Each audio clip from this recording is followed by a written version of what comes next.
Hi friends, good morning అండి. So ఈరోజైతే election results అయితే ఉన్నాయి కదా. కొన్ని గంటల్లో అయితే ఎలక్షన్ రిజల్ట్స్ ఉన్నాయి. సో 4 రాష్ట్రాలు, ఒక కేంద్ర పాలిత ప్రాంతం యొక్క రిజల్ట్స్ అయితే ఉన్నాయి. తమిళనాడు, పశ్చిమ బెంగాల్, కేరళ, అస్సాం అండ్ పుదుచ్చేరి. సో దీంట్లో ఉన్నాయి. సో పశ్చిమ బెంగాల్, తమిళనాడు చాలా ఇంట్రెస్టింగ్గా ఉందండి.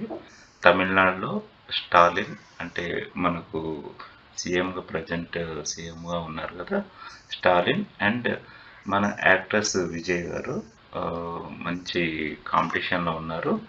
పశ్చిమ బెంగాల్ వచ్చేసి Mamata Banerjee versus BJP. Okay అండి. సో ఇవి చాలా ఇంపార్టెంట్గా ఈ 2 స్టేట్స్ అయితే ఉన్నాయి. సో ఇవి మన స్టాక్ మార్కెట్ మీద ఏమైనా ఎఫెక్ట్ చూపెడుతుందా అంటే, ఈ రోజు మట్టుకు మాత్రం స్టాక్ మార్కెట్ మీదే ఎఫెక్ట్ చూపెట్టచ్చు.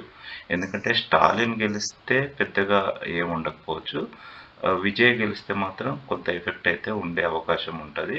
ఇన్వెస్టర్స్ అయితే వెయిట్ చేస్తూ ఉంటారు, అంటే ఏ స్టెప్ తీసుకోవాలని. సో పశ్చిమ బెంగాల్లో అదేం పెద్ద ఇష్యూ ఉండదు. బట్ కాకపోతే ఈ రోజు మాత్రం చిన్న ఇంపాక్ట్ అయితే ఉండే అవకాశం ఉంటుంది. ఓకే. ఈ రిజల్ట్ మనకు 11:30 తర్వాత మన స్టాక్ మార్కెట్ మీదే ఎఫెక్ట్ పడే అవకాశం ఉంటుంది.